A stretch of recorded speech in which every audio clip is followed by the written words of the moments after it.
Hello students, स्वागत है बेटा आपका एनसीईआरटी इन्फो बाइट्स के नेक्स्ट वीडियो सेक्शन में। आज हम क्लास 12th बायोलॉजी से एक बहुत इंपॉर्टेंट और यूनिक कॉन्सेप्ट आपके साथ डिस्कस कर रहे हैं जिसका नाम है डीएनए फिंगरप्रिंटिंग। जैसे कि आपको पता है कि molecular basis of inheritance chapter में बेटा एक टॉपिक डीएनए फिंगरप्रिंटिंग दिया हुआ है। ये टॉपिक कई पार्ट्स में है, तो सबसे पहले मैं चाह रहा था कि आप डीएनए फिंगरप्रिंटिंग का एक ओवरव्यू ले लीजिए।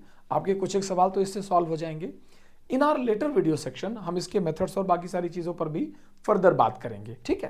तो आइए देखते हैं कि हम डीएनए फिंगरप्रिंटिंग का अगर होलसम अकाउंट डिस्कस करें तो कितनी सारी चीज़ें हम एक साथ डिस्कस कर पाएंगे। जैसे कि सबसे पहले तो इसके कुछ अल्टरनेटिव नेम्स हैं डीएनए फिंगरप्रिंटिंग को। डीएनए प्रोफाइलिंग, वर्ड याद रखिएगा, डीएनए फिंगरप्रिंटिंग को डीएनए प्रोफाइलिंग, डीएनए टाइपिंग या डीएनए टेस्ट भी कहते हैं। कॉमन लैंग्वेज में इसी का नाम डीएनए टेस्ट भी है। आपने सुना होगा कुछ लोगों के मुंह से कि डीएनए टेस्ट करवाना है, तो डीएनए टेस्ट भी डीएनए फिंगरप्रिंटिंग का ही एक दूसरा नाम है। एलेक्स जेफरीज नाम के एक साइंटिस्ट ने सबसे पहले 1984 में, एलेक्स जेफरीज नाम के एक साइंटिस्ट हैं जिन्होंने पहली बार 1984 में डीएनए फिंगरप्रिंटिंग की डिस्कवरी की और हमें यह समझाया कि यह किस बेसिस पर काम करता है। डीएनए फिंगरप्रिंटिंग है क्या बेटा, एक लाइन में आप समझिए। Process of recognition, process of recognition of humans on the basis of unique DNA. Her individual के अंदर जो यूनिक डीएनए है उसके बेसिस पर किसी भी इंडिविजुअल को पहचानना। आप जरा इस बात को ऐसे समझिए बेटा, अगर मैं बेसिस आपको समझाने पर जाऊं तो हम ये कहना चाहते हैं कि हर इंडिविजुअल में जो जीनोम होता है, जीनोम के अंदर बहुत सारा पार्ट रिपीटेटिव डीएनए का होता है। बहुत सारा पार्ट रिपीटेटिव डीएनए का होता है।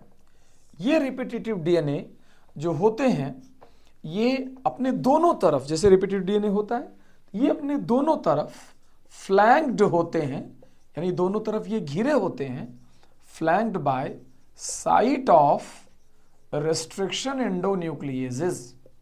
जरा याद कीजिए मैं क्या बोलने की कोशिश कर रहा हूं। रेस्ट्रिक्शन एंडोन्यूक्लियेजेस के साइट से ये घिरे होते हैं रिपीटेटिव डीएनए। चूंकि हर ऑर्गेनिज्म में रिपीटेटिव डीएनए का सीक्वेंस, लेंथ, उस सीक्वेंस की लेंथ एंड कॉपी नंबर, वो कितनी बार रिपीट हुआ है डॉक्टर्स, क्या क्या बोला मैंने, sequence, length and copy number. Revise कीजिए, यही है सबसे बेस्ट तरीका। तो सीक्वेंस, लेंथ और copy number is variable in all individuals except monozygotic twins। ध्यान रखना, ये बात मैं लिख भी दे रहा हूं, except monozygotic twins.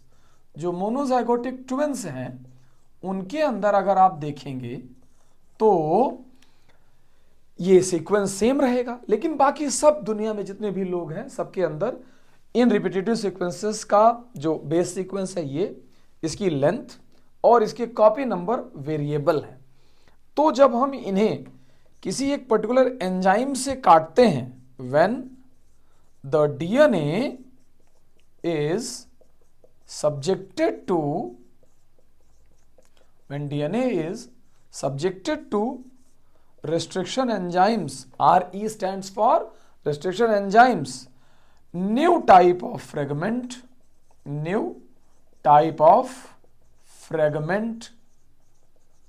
is formed every time। यानी मैं क्या बोल रहा हूं सुनिए, हर तरह के इंडिविजुअल में नए तरह के फ्रेगमेंट बना करेंगे और इस प्रोसेस को ही कहा जाता है RFLP, restriction fragment length, polymorphism. Restriction, fragment, length, polymorphism. ये देखिए वर्ड क्या है बेटा, रिस्ट्रिक्शन, फ्रेगमेंट, लेंथ, पॉलीमॉर्फिज्म।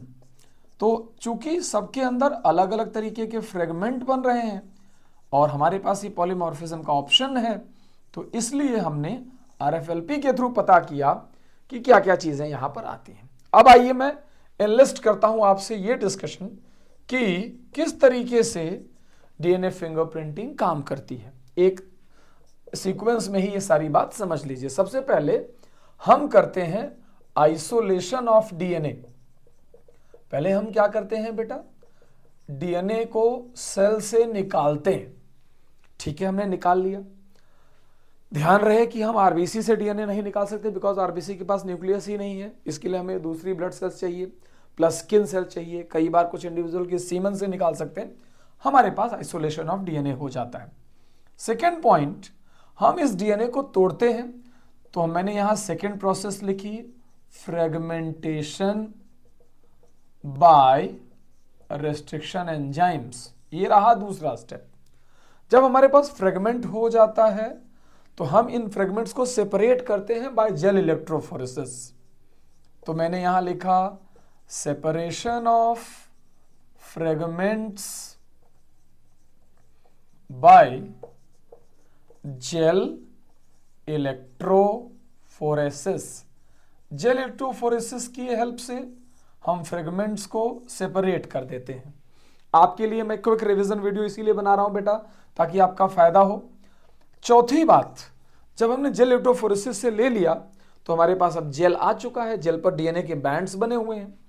फिर हमने कहा कि उस जेल पर एल्कली ट्रीटमेंट कर देते हैं, alkali treatment to denature DNA, to denature DNA। DNA को डीनेचर करने के लिए उस DNA पर एल्कली ट्रीटमेंट कर देते हैं। इसके बाद उसकी सेम कॉपी अपने पास लेने के लिए हम उसकी सदर्न ब्लॉटिंग करते हैं। Southern blotting for replica plating. याद कीजिए कि उस बैंड की कॉपी बनाने को हम रेप्लिका प्लेटिंग बोलते हैं। और इस टेक्निक को क्या बोला जाता है बेटा, इस टेक्निक को बोला जाता है सदर्न ब्लॉटिंग। बिकॉज ये टेक्निक E.M. सदर्न नाम के साइंटिस्ट ने डेवलप की और वहां से अब हमारे पास दो जगह बैंड आ चुके हैं।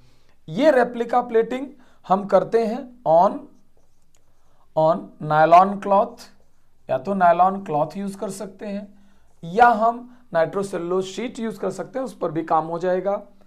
फिर उसके बाद हम छठी चीज पर जाएंगे बेटा, हम रेडियो लेबल्ड प्रोब बनाएंगे। रेडियो लेबल्ड प्रोब बनाएंगे। प्रोब के तौर पर हम उस DNA को यूज करते हैं जो DNA हमें क्राइम साइट पर मिला है, या जो DNA हमें किसी बच्चे का है जो चेक करना है। तो रेडियो लेबल्ड DNA हम ले लेते हैं प्रोब के फॉर्म में। रेडियो लेबल्ड प्रोब ये वो DNA है, DNA फ्रॉम क्राइम साइट।